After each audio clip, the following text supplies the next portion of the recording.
It's been a while. This is YouTube Medical University. Suddenly, but please try to imagine what condition your bedroom is in. I set the air conditioner to turn off with a timer because leaving it on until morning is bad for your health. Even when I need to get up early, I end up lazily browsing my smartphone in bed, and suddenly 30 minutes or an hour is gone. I use a nightlight because total darkness makes me uneasy. Do you have habits like that? Isn't that normal? Doesn't everyone do it? If so, these habits you consider normal could unknowingly put your brain at risk. What if these habits are raising your dementia risk? Mr. A, who visited my clinic in his late 60s, has noticed increasing forgetfulness and wonders if it's just age. He was concerned about possible dementia and visited the clinic. In our detailed conversation, I learned that for nearly 10 years, he had been waking up several times during the night, and even after getting up in the morning, he still felt like he couldn't shake off his fatigue. When I asked Mr. A about his sleep environment, I discovered the health practices he thought were helpful were actually reducing his sleep quality. So instead of prescribing sleeping pills, I shared just 3 methods to improve sleep with Mr. A.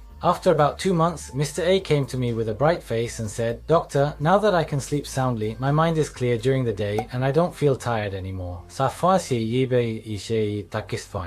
I don't worry about forgetfulness at all anymore, that's right." High quality sleep is the best maintenance for your brain. Conversely, a poor sleep environment can actually damage your brain. According to a study, people who have sleep problems are more likely than those who don't. There are research reports that say the risk of developing dementia is about 4 times higher. If you were shocked by this, don't worry, you can change it right away.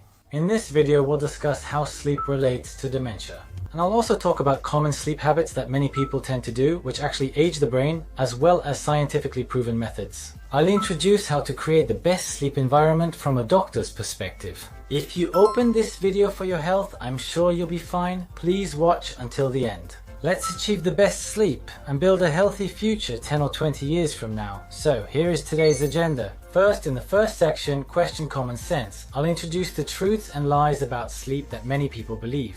In the next section, I'll explain why just sleeping isn't enough and discuss the link between sleep duration and dementia. And in the third section, I'll introduce scientifically proven methods that you can start practicing today. I'll share 4 tips for creating the ideal bedroom environment.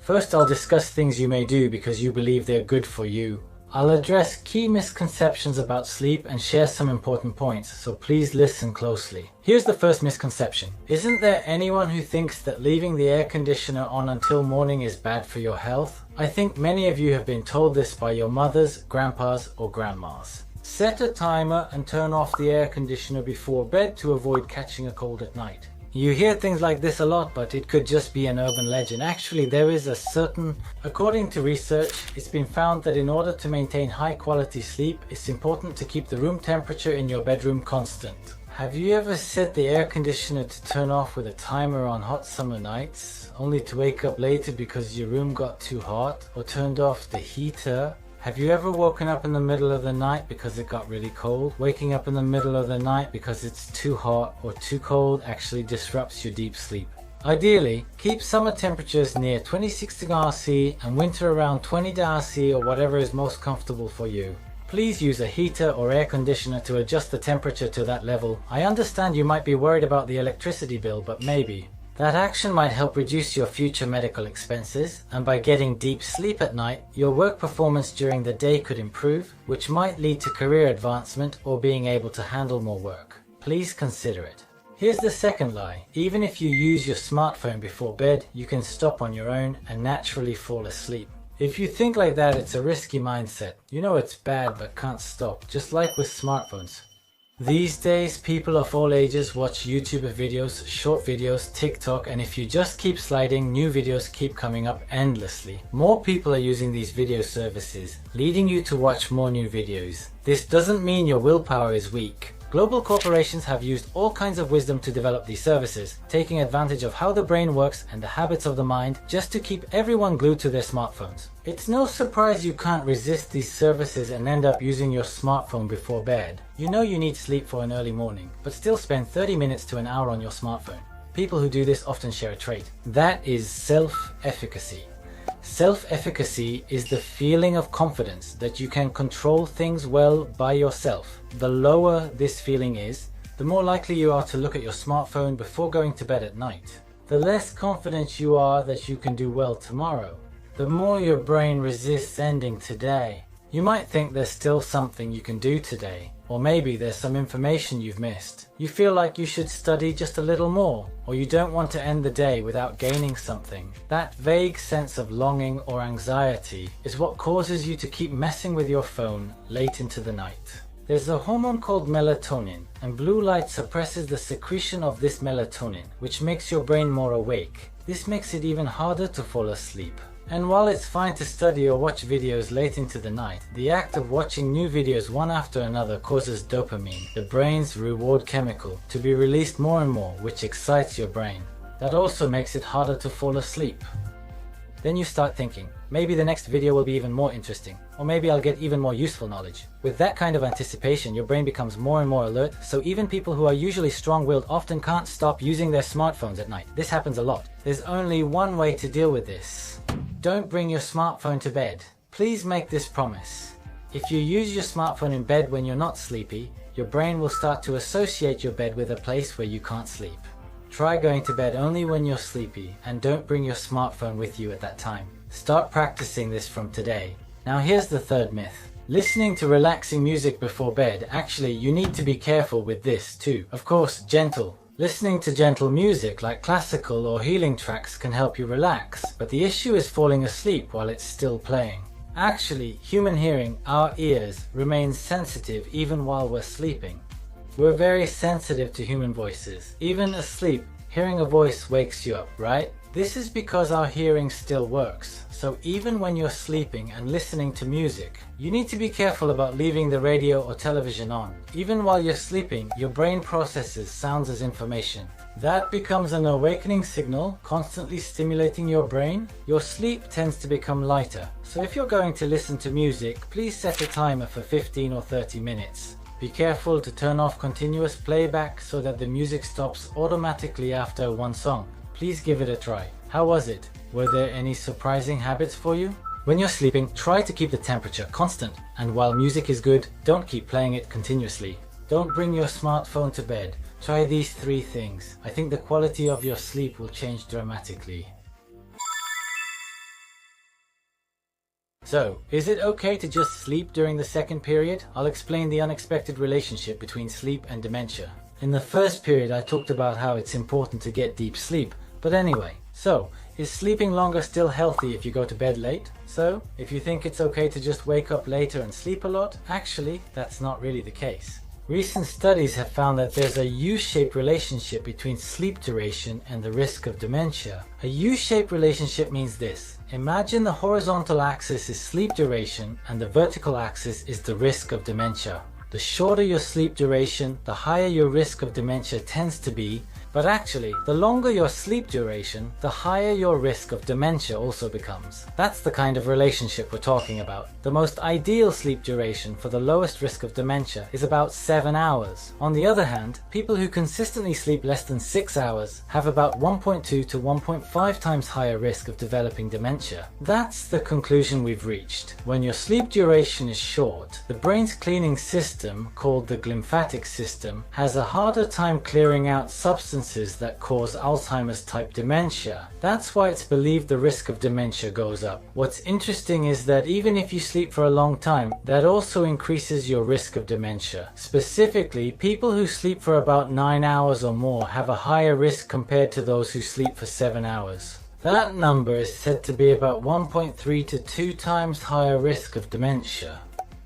A Japanese study found that people who sleep over 10 hours a day have a 40% higher risk of dementia than those who sleep 7 hours. It's surprising that oversleeping is also unhealthy. The cause is unclear, but sleeping for long periods appears to strain the body and cause inflammation. Maybe it's because sleeping too long means you're less active during the day, and that becomes a risk factor. There are various possible causes, but it turns out that oversleeping isn't good either. And interestingly, the same seems to apply to napping. Do you take naps? I try to nap whenever I can, but actually, not napping enough can be a problem, and napping too much is also an issue. Moderate naps, about 30 minutes to an hour, were found to lower the risk of dementia, but those who took long naps of 90 minutes or more actually had an increased risk of dementia, so please be careful. Here are the key points so far. To lower the risk of dementia, it's important to get a proper amount of sleep at night and to take appropriate naps during the day. Aim for about 7 hours of sleep, which is considered the golden time, and make good use of nap time to build a healthy future for yourself 5 or 10 years from now. Now, it's time for the third period after all you've heard so far. Many of you are probably wondering, so what exactly should I do to get the best possible sleep? For all of you, in this third period, I'll introduce 4 prescriptions you can start practicing right away to achieve the best possible sleep. Here's the first of 4 ways to create the best bedroom environment. Take a bath about 90 minutes before going to bed. We've introduced similar things before at YouTube Medical University because it's that important. In order to get high quality sleep, the deep body temperature, which is called core body temperature, needs to slowly go down. This process is said to be important, so it's important to warm up your body to some extent about 90 minutes before going to bed. Try soaking in lukewarm water at around 38 to 40 degrees Celsius. The recommended time is about 15 minutes. If you stay in too long, you might get tired or feel dizzy, so this amount of time is recommended. You should bathe about 90 minutes before bed because it raises your body temperature and makes you more alert at first. But a bath also relaxes you, gradually shifting your body from the sympathetic to the parasympathetic nervous system to help you unwind. Finish your bath about 90 minutes before bed to allow enough time. Please make sure not to go to bed when your body is still cold. If you go to bed while your body is cold, if you do that, your body temperature will rise, making it harder to fall asleep. I do this myself. I wear warm socks until bed, then take them off and sleep with my feet exposed. I try to be mindful of such things. The soles of your feet have a network of capillaries and are a very important area for releasing body heat. So I try to be mindful of exposing my feet to let the heat escape, lowering my core body temperature and gradually falling asleep. The second of the 4 ways to create the best bedroom is this. Use warm-colored lighting in your bedroom.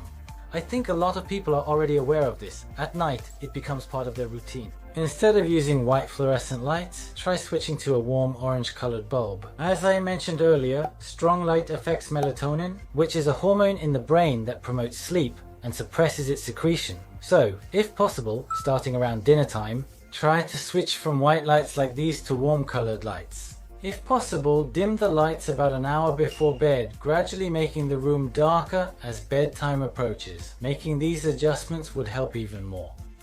Recently, ceiling lights have become available that allow you to adjust brightness and color. If you definitely want to improve your sleep or invest in your sleep, replacing your lights is also a smart choice.